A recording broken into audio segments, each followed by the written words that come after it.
up on stage now we have Isabel. Yeah, and her speech is all about agile shapeshifters. So yeah, warm applause for Isabel. Thank you. All right. So so I started here, project manager, about 20 years ago. About 10 years ago, I was an agile coach, and today I'm a development director. And so I had to change my shape and how I do my work several times.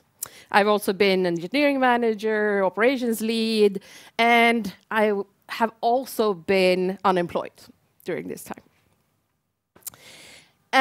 Today I work at Frostbite, which is Electronic Arts' game engine. We power all of these games, which is pretty cool. I work with the architectural team, and we try to build a good code health for the engine, so that it will be faster to build the games. So that's what I'm doing today, which is super fun and difficult. But what I'm also is this. I became a mother of a child with both ADHD, it's always hard to say, and autism. I was also burned out by the time I was 31. I've talked about that at Agile Sweden about 7 years ago, I think. And I'm also bipolar. And just a year ago, I became a mother to a child with diabetes. So all of these things, of course, shape me as a person, and they kind of build in both values, but also awareness of things, how different people see the world, how different disabilities and illnesses and other things affect us.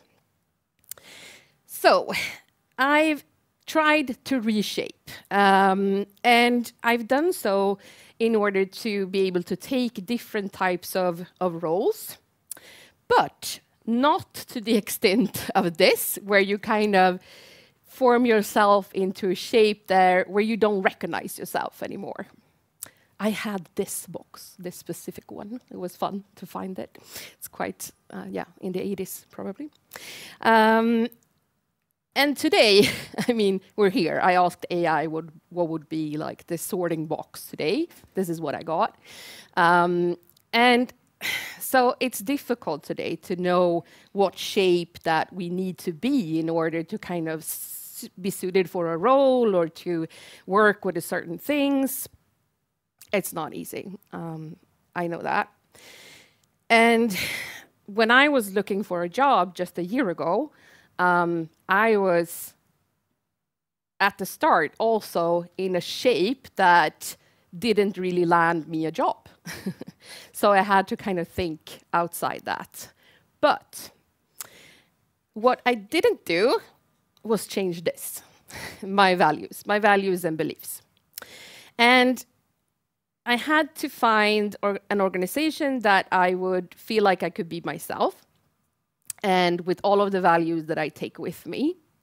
And at Electronic Arts, which is a huge company, and it's an American company, it's not always the case that they are as agile as I would want them to be or as flexible. So what I did is I tried to adapt to fit my teams without changing my values. So the first example is about feedback. At Electronic Arts, we are asked to provide feedback in a tool, as many other. And this feedback is only sent to the manager. And that was really against my own values, because I believe that feedback is between two people, that you give and you take. So what I did was that, yes, I asked, my employees, and I did myself, submit the feedback in the system. But what I also did was, of course, give it to them in person. And in some cases, I also sent it via email. So I was still compliant with the processes of the company, but I added my values to it, which was I needed that in person, And not everyone chooses to do that, but maybe I will influence some more to do it. And I know I did, one or two at least. The other thing is your experience. I mean, what is relevant? Everything is relevant from your experience, what you've done before. So I've worked with software teams for about 20 years, and I've used estimates in, hundreds different ways. And when we go down to very detailed estimates and try to predict work, I've seen that it doesn't work. That's my experience. It doesn't work. And my teams were asked to provide estimates for planning. So what I did was that I didn't provide estimates at a detailed level, like every story that they were supposed to do, but we actually did it at a much higher level and used relative estimates.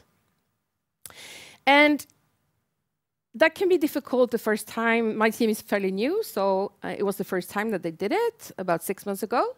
But now, 6 months later, they got it.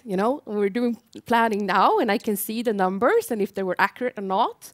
And they were 20% off, which is pretty good. So now we're using them again with kind of a new relation to them and planning again. And this worked. And I was able to keep the values of, not believing in that these detailed estimates would work, but being compliant with process, planning, and all of that. Yes. And last thing, actions. What actions you take, that shows who you are. And that shows others who you are, but mainly yourself, that you are actually standing up for your beliefs. And this example is about I had a position in my team that was an aspiring tech lead position. And I felt we should announce this internally so everyone, can apply. And I did, I did. And when I announced that we had made an internal transfer, I was met with a comment, "Oh, that's good. Remember, it's not about stealing anyone." And then I realized, aha, I did something here that no one had did before. Like they tried to really move engineers between the teams that had been considered stealing. So I just stated that I will do this again. I think this is a good opportunity for everyone and try to be a role model for that. And that was my action according to what I believe in, that internal mobility will help the engineers and that they will stay with us, and not move on when they want something different. All right. So I'm actually done there, but I'm not going to say thank you yet, so back up. All right. I think that we as Agile people with Agile mindsets are quite good at this, the shape shifting and also staying true to the values that we have. But I would like you to kind of also rethink that what an Agile role could be doesn't have to be containing the word, Agile or even product or even, Scrum Master or anything else. It can be something completely different. And you can still apply your Agile values, ways of working, principles to that role. And where we are today, where the market is challenged, I think that it's a good way of thinking that you can still do pretty much anything, but still stay true to who you are. And because what actions that you take, they are yours, no matter what role you take on, no matter what title you have, they are yours. And that's thank you from me.